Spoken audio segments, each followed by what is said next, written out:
ነገር ለማወቅ ፈልጌ ነበር። አድና ቁም ኋላ አይደል? ስለዚህ ሉሃና ላለመሆኗ ምን ማረጋገጫ? የመጨረሻ የምትይውን ስታጭ ደግሞ የኔ ያልሽ? አይ እምለው ሳጣ ሳይሆን ነገሩ ምንም ነገር እየጣመኝ አይደለም። ሮቤል መራመድ እንደሚችል እጅ ከፍንጅ ከአድናን ጋር ተፋጠጠ። አድናን እንግዲህ የሮቤልን መራመድ በትክክለኝነት በራሱ ጊዜ አረጋግጧል ማለት ነው። ሚራንና ሮቤልን አንድ ላይ ተኝተው በነበረበት ሰዓት ላይም ቪዲዮ ቀርጾ እንግዲህ አንገታቸውን አስደፍቷቸዋል። ለመዋሸትና ለማስመሰል አሁን ላይ በጭራሽ እየቻሉ አይደለም። አድናን እንግዲህ በትዕግስት የሁለቱንም አስመሳይነት በሉሃና አጋዥነት አጋልጧል፣ ተረቷል። ሰላም ጤና ይስጥልኝ ውድና የተከበራችሁ የቻናል ቤተሰቦች እንዴት አላችሁ? በያላችሁበት ሰላማችሁ ይብዛ። ለዚህ ቻናል አዲስ ከሆናችሁ ሰብስክራይብ፣ ላይክ፣ ሼር እያደረጋችሁ ቤተሰብ ትሆኑ ዘንድ በአክብሮት እጋብዛለሁ። እንግዲህ ቀጣዩን ክፍል ሉሃና ድራማን ወደ እናንተ ይዤላችሁ መጥቻለሁ። በዚህ ክፍል እንግዲህ አድናን የእውነት የሮቤልን በእግሩ መራመድ ማወቁ ከምንም በላይ ያስደስታል። ሮቤል እንግዲህ ሚራ የሰጠችውን ካርታ ቤቱ የት ሰፈር ነው፣ የት ነው ያለው በማለት እንግዲህ እሱን ለማጣራት ወጥቶ ነበረ። ይሄንን ታዲያ የሚያደርገው ሮቤል እውነት ቤቱ ያለበት አውቆ ምን ሊያደርግ ነው ካለን ሚራን በእርግጥ ሸውደዋለች። ሌባን ይሸውዳል። ፎርጅድ የሆነ ካርታ ነበር ያሰራችው። ታዲያ ያንን ካርታ አሳይቶ በሚራ ላይ እሱም ሌላ ተንኮል አስቦ ነበረ። ነገር ግን እንግዲህ ያው ካርታው ፎርጅድ ነው። ፎርጅድ ባይሆን ግን ቤቱን ሸጦ ሚራን የራስሽ ጉዳይ ሊላት ነበረ። ነገር ግን አልተሳካላትም። ሚራም እንግዲህ ሮቤልን አታለዋለች። ሮቤል ግን በስሙ ቤት ስለተገዛለት የእውነት መስሎት ከምንም በላይ በጣም ተደስቷል። እሰራልሻለሁ፣ ገንዘብ ካለ በሰማይ ገንዘብ ካለ በሰማይ መንገድ አለ።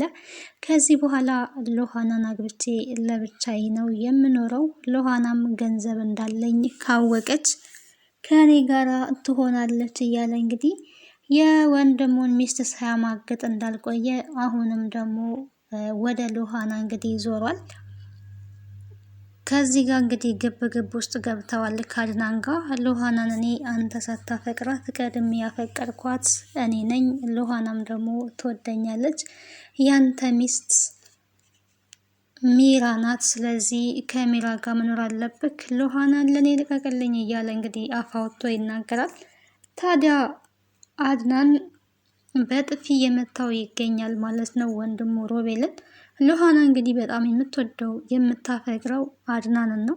አድናን ለሚራ የፍቺ ወረቀትን ይዞላት መጥቷል። ከዛ አስቀድሞ ግን በባለፈው ክፍል እንደተመለከትነው ቅሌታቸውን በቪዲዮ ቀርጦ ነበረና ያንን አሳይቷቸዋል። ያንን ሲያዩ ታዲያ የሚመልሱት መልስ ነው ያጡት። ምክንያቱም የሆነ ነገር አድርጋችኋል ተብለው ሲጠየቁ ሁለቱም በተመሳሳይ ሞጭጭ ብለው ነው የሚክዱት። እና አሁን ላይ እንግዲህ አድናን የሰራው ነገር ጥሩ ስራ ነው ማለት ነው። ምክንያቱም እነሱ ስለማያምኑ በአይን የታዩትን ስለሚክዱ እኛ እንደዚህ ያላደረግንም ያቺ የተረገመች ሉሃና ነግራክ ነው አድናን ለምን እሷን ታምናለ? ብቻ ብዙ በውሸት ላይ ውሸት እየጨመሩ እዚህ ደርሰዋል። እና አሁን ላይ እንግዲህ ቪዲዮውን ሲያዩ ሁለቱም አንገታቸውን ደፍተዋል። በእርግጥ አይን አውጣዎች ናቸው። እሺ አሁን ተከራከሩኝ እንግዲህ ይሄስ ምንድን ነው ልትሉ ነው? ይሄንንም ልትክዱ ነው ወይ? በዚህም ልታታድሉኝ ነው ወይ ብሎ እንግዲህ ነግሯቸዋልና አሁን ላይ ታዲያ ሚራ የፍቺ ወረቀት ሲመጣላት በጭራሽ አልፈታክም፣ እኔም ፈተክ ሉሃናን ማግባት ፈልገክ ነው ወይ እያለች ትገኛለች። እሱ የኔ ፍላጎት ነው፣ አንቺን የሚመለከትሽ ነገር የለም። ስለ እኔ ህይወት እማቀው እኔ ብቻ ነኝ። ስለ ራሴ ህይወት የሚመለከተው እኔም ብቻ ነው። ስለዚህ አያገባሽም፣ አይመለከትሽም። አሁን ላይ እዚህ ወረቀት ላይ መፈረም ብቻ ነው ያለብሽ ብሏታል። እንግዲህ የፍቺ ወረቀትን ይዞላት መጥቷል። አልፈርምም፣ አላደርገውም፣ አልፈታክም፣ አንተ እኮ የልጄ አባት ነህ እያለች ትገኛለች። የልጅ አባት ነክ ብትይም እንደው በፈጣሪ ስራ አልገባም ብዬ ነው እንጂ ከአንቺ ራሱ ልጅ ባልወልድ በጣም ደስ ይለኝ ነበር ብሏል። እንግዲህ ሚራን እስከዚህ ደረጃ ጠልቷታል። በእርግጥ ሚራ የሰራችው በጣም አስጸያፊ ነው። ለዛውም በገዛ ቤቱ ከወንድሙ ጋር እንግዲህ ስትማግጥ ታማኝ ባል ሲኖር እንደዚህ ሴት ልጅ ደግሞ በዚህ ልክ ወርዳ ለዛውም እንደው እቤት ካለ ሰው ጋር ከወንድሙ ጋር እንደዚህ ስትማግጥ ለራሷ ማሰብ ነበረባት። አሁን ላይ ግን የራሷን ሕይወት ነው ያበላሸችው። ወንድ ልጅ ሁሌም ቢሆን ወንድ ነው። የፈለገውን በፈለገ ሰዓት ሄዶ ማግባት ይችላል። ታዲያ ሚራ የገጠማት አሁን ላይ ያ ነው። ምንም ማድረግ አትችልም። ከሁለቱም መሆን አልቻለችም። ሮቤል ደግሞ እኔ ከዚህ በኋላ አንቺን አልፈልግም፣ አንቺ እርጉዝ ነሽ፣ ከኔ ጋር መሆን አትችይም። ስለዚህ የልጅሽ አባት አድናን ነው፣ ከሱ ጋራ ነው መሆን ያለብሽ። እኔና አንቺ መቼም ቢሆን አብረን ልንሆን አንችልም ብሏል። ሮቤል እንግዲህ ሚራን ተጠቅሞ አውጥቶ ነው እንደ መስቲካ እየጣላት ያለው። እሷ ደግሞ አሁን ላይ በጣም እልህ ውስጥ ትገኛለች። አስቀድማ ይሄንን ማሰብ ነበረባት። አንድ ሴት እንግዲህ ትዳር ከያዘች በኋላ ትዳሯን አክብራ ወዳ በስነ ስርዓት መኖር አለባት እንጂ በትዳሯ ላይ መማገጥ በጭራሽ የለባትም። ምክንያቱም በትዳሯ ላይ ስትማግጥ ለትዳሯ ያልታመነች፣ ያ ሰውዬም ደግሞ አብሯት ቢማግጥም ወንድ ልጅ ወንድ ነው። ኦልሬዲ ስሜቱን እንደፈለገ ሲጠቀምባት ቆይቷል።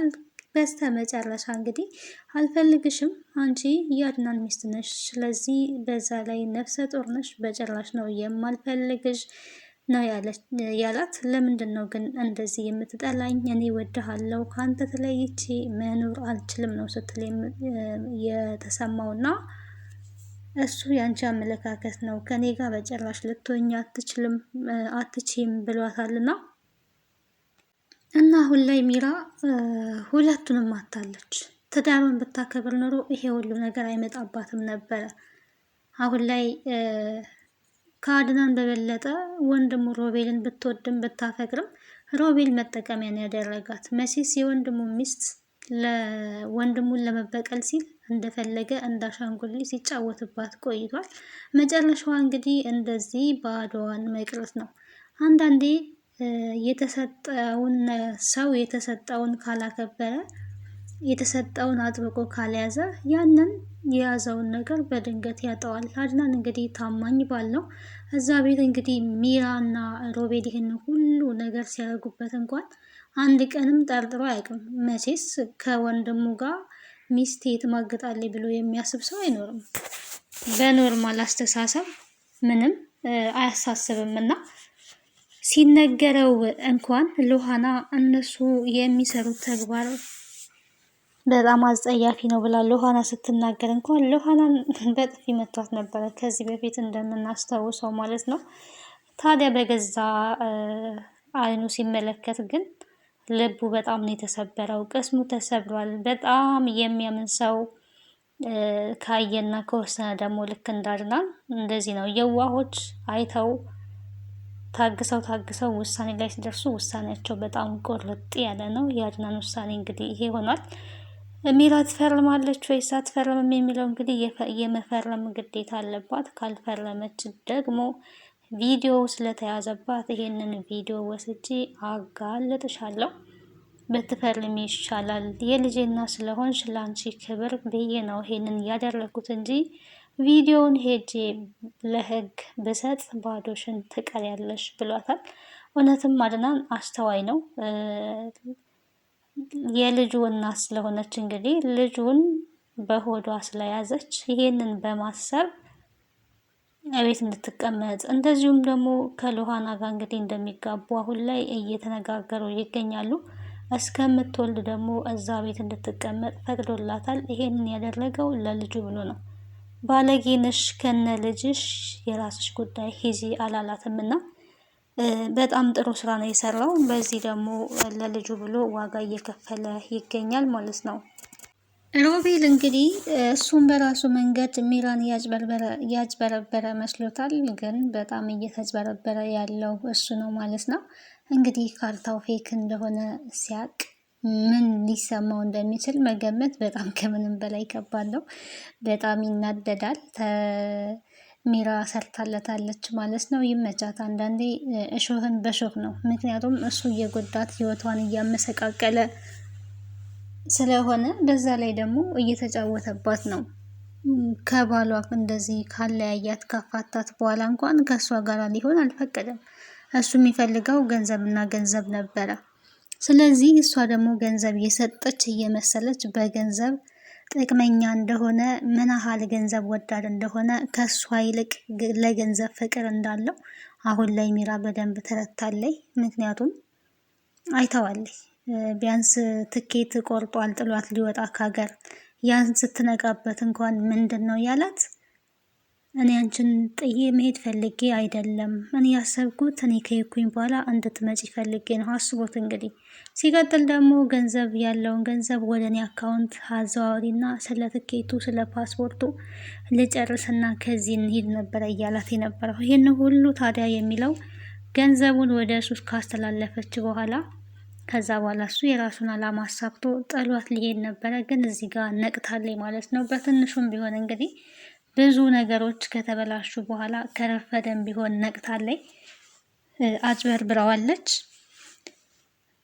ይሄንን አጣርቶ ሲመለስ ደግሞ እንግዲህ አልጋው ላይ አድናን ተኝቷል። አድናን ይሄንን ሲያደርግ እንግዲህ በጣም ነው የደነገጠው ሮቤል። ተመስገን እፍ ብሎ ወደ ቤት ገብቶ እንግዲህ አልጋውን ሲመለከት አድናን እሱ አልጋ ላይ ተኝቶ ነው ያገኘውና ይህንን ለማየት ነበረ ስጠብቅ የነበረው። ሮቤል መራመድ ትችላለህ፣ ለምንድን ነው መዋሻት የፈለግከው? ለምንድን ነው እንደዚህ ማድረግ የፈለግከው? ብራቮ ተይዘሃል፣ ለካስ መራመድ ትችላለህ ብሎ እንግዲህ አረጋግጧል ማለት ነው። ይህንን እንግዲህ ከዚህ በፊት ሎሃና አስቀድማ ተናግራ ነበረ። ታዲያ ግን ያኔ አጭበርብረዋል። ምንድን ነው ያደረጉት? ሎሃና እንደሚራመድ ስትናገር፣ ሲቀጥል ደግሞ ሳራ ደብዳቤ ጽፋ አስቀምጣ ነበረ ሮቤል መራመድ እንደሚችል ማለት ነው። ያንንም ደብዳቤ ካየ በኋላ ስለዚህ ሄደት መመርመር አለብህ መራመድ እንደምትችልና እንደማትችል ብሎ ሆስፒታል ወስዶን ነበረ። ያኔ እንግዲህ ሚራ ያደረገችው በቶሎ ወደ ዶክተሮች ደውላ፣ ዶክተሮቹ እንግዲህ የራሷ ሰዎች ናቸውና ደውላ ውጤቱ እንደተለመደ ይደረግ፣ አድናን ሮቤልን ለማስመርመር እየመጣ ነው፣ ሙሉ ምርመራ ከመረመራችሁ በኋላ በፊት እንዳደረጋችሁ ታደርጉን ያለችው። ምንድን ነው በፊት እንዳደረጋችሁ ታደርጉ ማለት? ሮቤል መራመድ እየቻለ መራመድ አይችልም የሚል የሐሰት ወረቀት ነው ያወጡትና አሁንም በተመሳሳይ ያ ነው የተደረገው።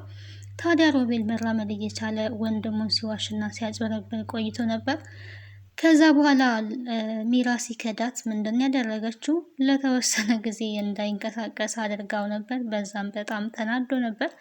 ግን ደግሞ እንደ አጋጣሚ ሆኖ አሁን ላይ መራመድ ጀምሯል። መራመድ ጀምሮ እንግዲህ አልተነቀበኝም ብሎ እያጭበረበረ ለመኖር ነበር ሀሳቡ። አሁን ላይ ተጋልጧል ማለት ነው። ሮቤል እንግዲህ አንደኛ ሚራ ሰርታለታለች፣ ፌክ ካርታ ሰጥተዋለች። ሲቀጥል ደግሞ ወንድሙ መራመዱን አውቋል ማለት ነው። እንግዲህ ጦርነቱ በግልጽ የበለጠ ሊካሄድ ነው። አድናን አንቅሮ ነው የተፋቸው። እንግዲህ ስራቸውን በደንብ ተመልክቷል፣ አስተውሏል። ሮቤል እንግዲህ ተዋረደ። ይሄ አሁን ሞት ነው። እስካሁን ሲዋሽ የቆየው ሲያጭበረብር የቆየው በዛ ላይ እኔ እኮ የእናታችን አደራ ነኝ፣ እንዴት የእናትህን አደራ ትበላለህ? እጠብቀዋለሁ ብለክ የለም እያለ አድናንን በብዙ ነገር ሲያሰቃየው በህይወቱ ላይ ሲጫወትበት ቆይቷል። በእርግጠኝነት አሁን አድናን እንግዲህ ሮቤልን ከቤት ያስወጣዋል፣ ምንም ጥያቄ የለውም። በፊት እንግዲህ ባስወጣው መራመድ አይችልም ብሎ እየተወሰነ ያስብ ነበር። አሁን ላይ ግን ይሄንን ሁሉ ጫወታ በህይወቱ ላይ ስለተጫወተበት ያለምንም ርህራሄ ከቤት ያባረረዋል ማለት ነው። ስለዚህ ሮቤል ባዶ እጁን ይቀራል። ሲጓጓለት የነበረውን ገንዘብም ሊያገኝ አይችልም። ሎሃናና አድናን እንግዲህ ያው ትንሽ ጊዜ ነው ታገሽኝ አላት።